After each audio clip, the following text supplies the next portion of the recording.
Buenas noches, danke por conosco mais. Está conversando hoje com o membro mais novo da Tweede Kamer de Holanda. Nós estamos tentando finissement de Páscoa e também finiaia, o qual me está contento com o tinele hoje quase por mim com Páscoa, para me conversar com ele. Trata nada menos de persona, maar nou beschrijven, mas novo de Tweede Kamer naar Holanda, Hira Dijk, que está membro do partido D66, está comprando um papiamento, para se ele era papiamento holandês, para assim por conversar mais fácil, ele primitivamente passado, que também seja papiamento, mais fluent, assim daí por conversar conosco. Nós conhecemos outro, dus ele sabe me mag pensar jij en je, dus de caso aqui, nós também conversar, mas já informado bij você. Ik wil je weer nog een keer nogmaals bedanken, Hira, voor de kerst, om met mij te praten over nieuwe dingen die er gebeuren zijn in Nederland, met jouw werk en met jouzelf. En ik wil je welkom heten in het programma vandaag. Bon mini, en dankjewel voor het hier zijn met ons vandaag. Marcia, dankie. Oké. De eerste vraag is als volgt. Hoe verliepen de eerste paar weken als nieuwe Tweede Kamerlid in Nederland? Ik heb het net aangemeld dat jij nieuw begonnen bent. Dus hoe verloopt het allemaal in Nederland hiermee? Nou, de installatie was op 12 november. En nu hebben we een paar dagen kerstreces. Dus we hebben 4 weken in de Tweede Kamer doorgebracht. En ik moet zeggen dat ik het heel leuk vind. Elke dag dat ik daar ben, denk ik, wow, ik sta hier gewoon. De dingen die je dan ziet op de televisie, ja, die kamer, dat je daar dan mag zijn. Ik moet zeggen dat de ondersteuning zowel van de fractie als van de Tweede Kamer supergoed is. Dus ik heb het eigenlijk heel erg naar mijn zin. Vergeleken met je eerste baan in Delft volgens mij. Hoe anders is dit? Tuurlijk, los van het logische dat je nu in een grotere platform zit. Hoe anders is dit? Echt gewoon een hele fijne. Ik heb hele fijne collega's. Hè. Je bent met 26, dus dat is een behoorlijke groep. Okay. Maar ja, we gaan eigenlijk allemaal zo leuk met elkaar om. En iedereen helpt elkaar. En er zijn ook gewoon, net als ik, heel veel nieuwe Kamerleden erbij. En de traditie is dat als je een medespeech hebt, dat als je kan in je agenda, dat je gewoon elkaar gaat steunen. En ik denk dat we nu al een stuk of 7 medespeeches hebben gehad. En iedere keer was er een hele mooie groep om elkaar te helpen en te ondersteunen. Dus dat gaat helemaal vanzelf. Okay. Ik zag dat jij al een brief had geschreven naar de statenleden of naar de ministers. Heb je er inmiddels al antwoord op gekregen? Welke brief? Je had brieven geschreven, ik heb begrepen, dus naar ministers om vragen te stellen over bepaalde dingen. Ja, kamervragen. Ja, nee, ik heb nog niet op alles antwoord. Ik heb voor de start van de kerstreces heb ik vragen gesteld samen met CDA over Saba en de vliegtickets. Dus dat duurt even, want als je kamervragen stelt, dan hebben ze 3 weken om daar antwoord op te geven. En mocht dat niet lukken, dan nog een keer 3 weken. Dus je krijgt niet direct antwoord. Okay. Heb je ook contact met de eilanden gesloten? Want je zegt je bent de stem van de eilanden. En daar moet je wel contact mee hebben. Hoe gaat dat met die contacten? Nou, we hadden even kijken, in de week van 15 of 11 of 12 december, dus een week voor het reces, hadden we hier in Nederland een congres, 15 jaar na 10-10-10. Okay. En toen heb ik in ieder geval kennis gemaakt met alle statenleden die er waren van Aruba. En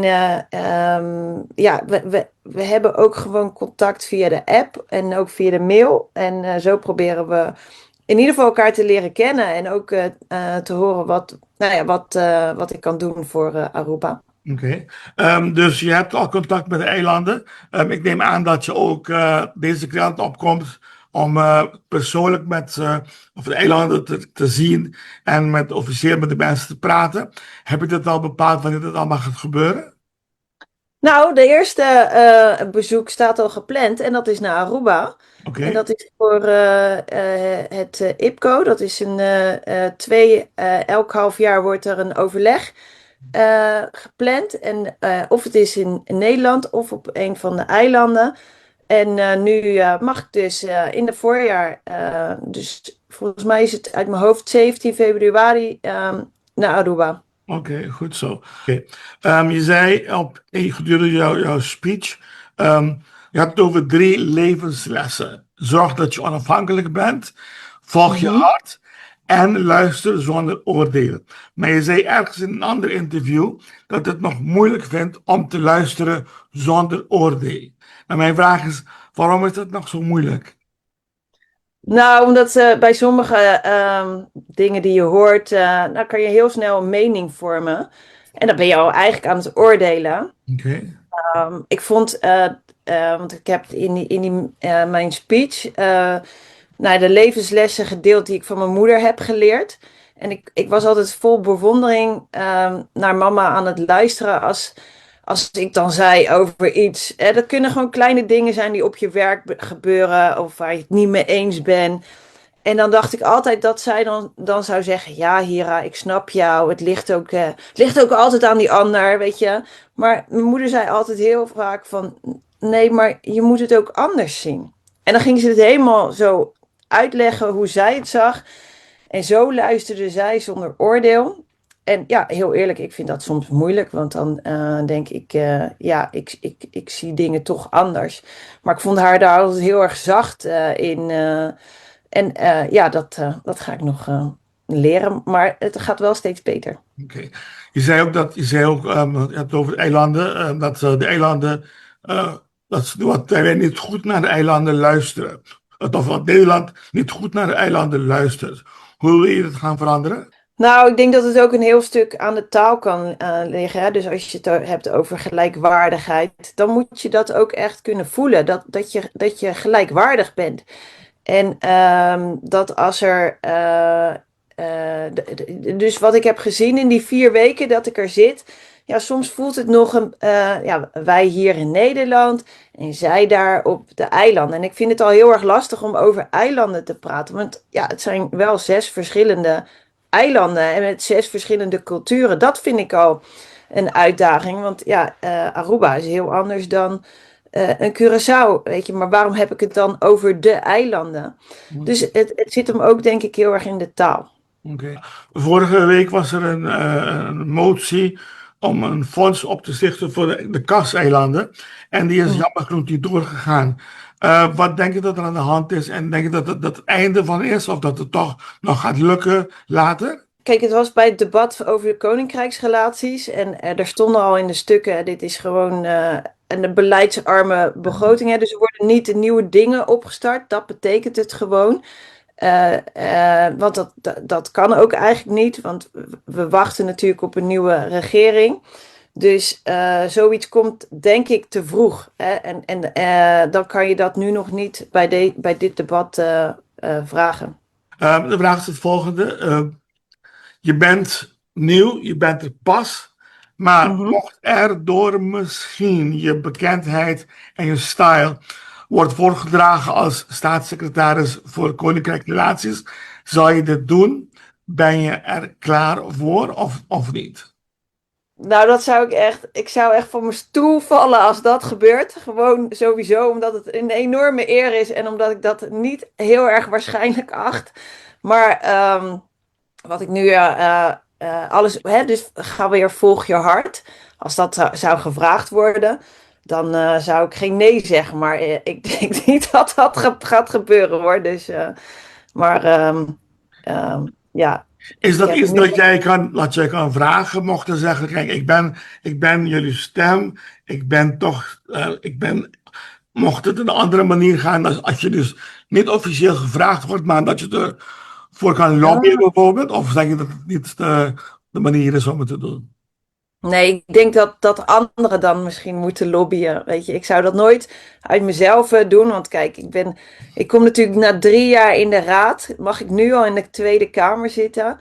En daarom zeg ik zou voor mijn stoel vallen van verbazing en trots en eer. Ik geloof niet dat dat zou gebeuren. Maar mocht de vraag komen, zou je dan ja zeggen? Of zeg je dan, weet je, ik ben nieuw, ik moet eventjes nog mijn drive krijgen? Of zeg je, ja, ik neem het gewoon aan en we gaan ervoor? Of wat denk je? Nou, ik vind het sowieso een mooie vraag. Wat ik nu heb. Maar ik loop er natuurlijk pas 4 weken rond. Maar bij alles wat aan me gevraagd zou worden, waar iemand anders heel goed over na heeft gedacht, dan zou ik in ieder geval die deur wel open houden. Ik ga niet zeggen, nee, dat ga ik niet doen. Want ook dat is iets wat, nou ja, als ik kijk wat ik allemaal gedaan heb. Ja, soms is het ook niet gek als je iets doet waar je nog niet denkt dat je dat kan. Maar als je nu al gaat zeggen, nee, dat kan ik niet. Dat zou ik ook mijn studenten niet leren of ook mijn kinderen niet leren. Dus, maar ja, het ligt niet in lijn der verwachting dat het gevraagd wordt. Oké, je zei net, je hebt met de Arubanen die daar waren, mee gesproken en gehandeld en genetwerkt. Wat is jou opgevallen van de mensen waarmee je gesproken hebt? Het zij Aruba, Curaçao, Bonaire of Sint Maarten. Wat was jouw indruk van die gesprekken en wat denk je dat er allemaal van uitkomt later? Ja, Het was bij het congres, hè, 15 jaar na 10-10-10. En zo leer ik ook steeds. Hè, dus een Curaçao is niet hetzelfde als Aruba of is niet hetzelfde als Sint Maarten. Ik merkte dat je, nou ja, weet je, ik vind Curaçao altijd heel erg outgoing. Hey, en zo waren, ik kende die mensen helemaal niet en het voelde nu al familie. Dus dat was heel leuk voor mij om te herkennen. En hetzelfde geldde eigenlijk ook, of God ook voor de Arubanen, heel erg warm. Hè, en Sint Maarten, ja, dat was weer een hele andere vibe. En voor mij is het dan heel erg belangrijk om te zien, je moet heel erg openstaan voor een andere cultuur. Hè, en je mag, en dat wil ik mezelf gewoon constant zeggen, je mag er nooit een blauwdruk van maken. Want dat kan niet. En wat ik heel belangrijk vind, is wat ik toen heb gezien. Ik kon niet bij het inhoudelijk programma aanwezig zijn, maar het was gewoon in hetzelfde gebouw. Dus ik ging elke ochtend of in de middag of in de avond gewoon even groeten. En dat vonden ze iedereen die ik sprak heb, van Sint Maarten tot Bonaire, vonden ze gewoon heel erg fijn. En dat is wat ik ook bedoel met het een stukje gezien worden. Als jij gewoon die moeite neemt om even, al is het maar 5 minuten met elkaar te praten, dan weet je elkaar ook de volgende keer beter te vinden. En dat heb ik in die 3 dagen geleerd, van dat het eigenlijk heel erg laagdrempelig is. Ook al is er een hele oceaan tussen ons. Maar je moet er wel moeite voor doen. En hoe ik die input daarna heb ik opgepakt. Kijk, ik ben woordvoerder koninkrijkrelaties. Maar er worden ook heel veel beslissingen genomen op andere departementen. Hè. Dus denk aan het onderwijs, denk aan de zorg. Daar zit ook een stukje koninkrijkrelaties in. Maar ik zie het dan als mijn missie dat we alle woordvoerders, dat als er dan iets gebeurt hier en staat het op de agenda, dat mensen denken, oh ja, maar wat betekent dat eigenlijk voor, nou ja, de BES-eilanden? Of wat betekent dat eigenlijk als ik hier iets van ga vinden voor aan de andere kant aan de oceaan? En dat is een stukje bewustwording. En dat kost tijd, maar dat heb ik dus nu altijd in mijn fractie gezegd. Hè? Dus het wordt heel erg gewaardeerd. Al heb je 5 minuten tijd, geef gewoon die aandacht. Komen er dingen op de agenda? Denk ook meteen, maar wat betekent dat eigenlijk voor koninkrijkrelaties? Dus dat stukje bewustwording, dat wil ik heel erg gaan doen. En even, daarna wil ik dat ook bij andere partijen doen. Dus niet alleen bij mijn partij, maar de rest moet dat ook daar bewust van zijn. Even voor de duidelijkheid, je zegt je bent woordvoerder Koninkrijksrelaties. Ben je dat voor jouw partij of ben je dat voor dat commissie? Die Nee, ik ben er Koninkrijksrelaties. voor mijn partij. Hè? Dus wij hebben, ja, dus voor D66. Maar stel dat je dingen wil veranderen, dus je had het net over een motie, dan heb je wel andere partijen nodig die jouw motie kunnen steunen, want anders haalt hij het niet. Oké. En ja, ik heb wel heel erg denk, ja, wij kunnen met koninkrijkrelaties die bewustwording of dat samenwerking op dat deel doen. Maar het is belangrijk dat het ook bij de andere departementen wordt gezien. Oké. Volgende vraag. Ik merk steeds meer, dit keer tenminste, dus met deze nieuwe Tweede Kamer, dat er meer en meer interesse is van onze kant, onze eilanden. Er worden meer vragen gesteld en zo. Maar toch is er wat men noemt een democratisch deficit. Weet je hierover? Ken je dat concept? Ik heb het wel gelezen, maar ik heb me daar nog niet helemaal in verdiept. Oké. In de deficit. Nee. Want dat betekent dus dat men het wel heeft over gelijkwaardigheid, maar dat in realiteit Aruba, Bonaire en Curaçao, dat Nederland meer is dan dat. Als het zo is, hoe denk jij dat jij dat kan veranderen? Gaat dat dan ook over die consensusrijkswet? Onder andere, maar dat gewoon als er bepaalde dingen worden besloten, dat Nederland altijd heerst over de andere eilanden, terwijl ze normaal of gelijkwaardig moeten zijn, bijvoorbeeld. Ik vind dat woordje heersen, dat voelt al een beetje vervelend. Ik wil, net als wat ik in mijn medespeech heb omschreven, ik wil gewoon wij hier en wij daar. En als je zo gaat denken, ga je nooit, dan denk je echt meer eens aan samenwerking. En ik ga dan volgens mij even een paar vragen terug, want dat debat was op de woensdag. Dat was deel 1. En de donderdag was het debat deel 2. Daar ging de staatssecretaris de vragen beantwoorden. En dat vond ik heel erg mooi. En want ook weer, dan kom ik ook weer bij die democratie-deficit. Omdat het is een stukje bewustwording van taal dus ook. Want de staatssecretaris opende dat debat. En toen had hij het alsnog weer over mijn medespeech. En toen dacht ik heb wel iets geraakt over die samenwerking. En ergens moet er iemand zijn die zegt, maar volgens mij kunnen we het ook zo doen. En ik heb wel het gevoel dat die speech dat heeft aangereikt. Oké. Een laatste vraag bijna. De vraag is dit. Neem aan dat de regering het dit keer helemaal volhoudt. Dus de hele termijn volhoudt, 4 jaar lang. Wat wil je dat dan je legende wordt aan het eind van jouw eerste termijn? Dus laten we zeggen, het duurt echt 4 jaar of het duurt maar een jaar of zo. Laten we hopen dat het gewoon 4 jaar lang duurt. Wat wil je dat jouw legende wordt aan het einde van jouw eerste termijn als statenlid? Ja, vind ik ook een hele mooie vraag. Wij zitten die rit gewoon uit van 4 jaar. Dat moet ook gewoon nu, dus daar heb ik alle vertrouwen in. Maar wat ik het belangrijkste vind is, wat ik zou bereikt willen hebben, is wat ik zei, dat stukje bewustwording. Dus ik heb voor mezelf nu bedacht, ik wil horizontaal gaan werken hier in Nederland. Dus als je de zorg, het onderwijs, want er worden echt grote dingen besloten bij andere departementen waar ik dan geen zicht op heb, maar die wel heel veel effect hebben. En als je meer met elkaar op dat stuk kan samenwerken, dan kan je het ook mooier maken voor wij daar. En dat zou ik heel mooi vinden, als iedereen zich daar bewust van is, dat er meer in het pakket zit als je bijvoorbeeld in onderwijs of zorg denkt. En dat je ook sneller je gehoord voelt aan de andere kant van de oceaan. Ik ga dat zomaar noemen in plaats van de eilanden. Gewoon aan de andere kant van de oceaan. Dat je denkt, hey, ik zit ergens mee. Ik wil dat gewoon bij de Tweede Kamer neerzetten. En niet maanden op wachten of dat er iemand helemaal niks mee doet. Dus alle statenleden die ik daar heb ik mee kennis gemaakt. Ik heb nummers uitgewisseld. Ja, ik wil gewoon dat de dingen die nu al kunnen worden opgepakt, dat we die ook gaan doen. Okay. Ja, dan ben ik wel heel tevreden als dat lukt, hoor. Oké, laatste vraag. Maar ik bedoel deze vraag met allemaal respect. Je bent jong, je bent mooi, je bent nieuw. En je hebt heel veel energie. Maar als er mensen aan deze kant van de oceaan, jouw woorden gebruiken, aan deze kant van de oceaan, Aruba, Bonaire, Curaçao en de andere eilanden, zeggen ja, ze is nieuw. Hoeveel kunnen we echt van haar verwachten? Wat kunnen we echt van haar verwachten?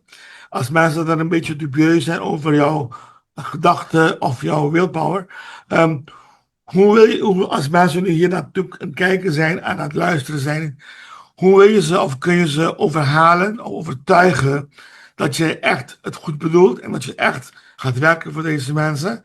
Dit is je kans om te zeggen aan deze mensen die nu kijken, dit is wat wij gaan doen en vertrouwen, het komt goed. Vind ik een hele mooie vraag. Ik moet zeggen dat ik dat gevoel nog niet herken. Want, nou ja, of het nou van Bonaire tot Aruba, tot Curaçao, tot Sint Maarten. Die energie die wij nu door het scherm zien. En als je dat in het echt ziet, ik geef dat echt letterlijk door aan de ander. Hè? Die krijgt daar ook weer energie van. Ik zou zeggen tegen mensen waarvan ze denken, ja, kan dat wel? Kijk in ieder geval mijn medespeech terug, want dan hoor je ook, eigenlijk hoor je dat de zaal muisstil is. En wat ik ook wil bereiken, dat dat echt en oprecht is. En dat ik ook wel heel eerlijk ben als sommige dingen gaan heel lang duren. Maar wat ik het allerbelangrijkste vind, is dat je je gehoord voelt. Ik ben nu begonnen met Papiamentenles. Ik kon het begin van jouw intro al best wel goed volgen. En dat zou een trigger moeten zijn voor een ander. Oh, iemand die gaat, nou ja, in haar eigen tijd nog even daarbij Papiaments leren. Want mijn doel is, als ik jou dan in februari in het echt zie, dat ik wel een gesprekje kan volgen. Goed. En kan houden. Dus ja, de oprechtheid is denk ik waarom mensen mij moeten, nou ja, geloven. Ik zal je eraan houden als je op Aruba bent in februari en een hele interview in het Papiaments met je houden. En Hira, ik wil jou, Ja, ik wil jou hartelijk bedanken voor je tijd. Ik weet dat je in het kerstviering zit. Nogmaals bedankt. Noche Buena vieren. Ja, eventjes. En dan wil ik jou en jouw familie en iedereen daar het beste wensen. Zalig uiteinde. En dat we elkaar snel mogen ontmoeten in persoonlijk. En dan misschien zelfs in januari een nieuw interview om te kijken wat er allemaal de voornemens zijn van jou persoonlijk en zelfs voor het werk. En dan allemaal het beste voor maken voor 2026. Masha danki. Ja, en dan wil ik nog zeggen Bon Pascu. Bon Pascu, ja. En bon, ja. Dus ik probeer het. Masha danki, het beste. Ja, graag gedaan. Vocês ainda estão mais na final de nossa entrevista com statenlid, tem caso aqui, membro mais novo de Tweede Kamer, que está a senhora Hira Dijk, que está conosco para aqui. Mas para os homens está tanque, me quero dizer para o tour feliz Páscoa, então nós estamos para back outro semana de março, com nossa última entrevista para o que está 2025, com o ministro de Economia e também Finança, Mr. Geoffrey Weaver. Mas feliz noite, bom Páscoa, até depois.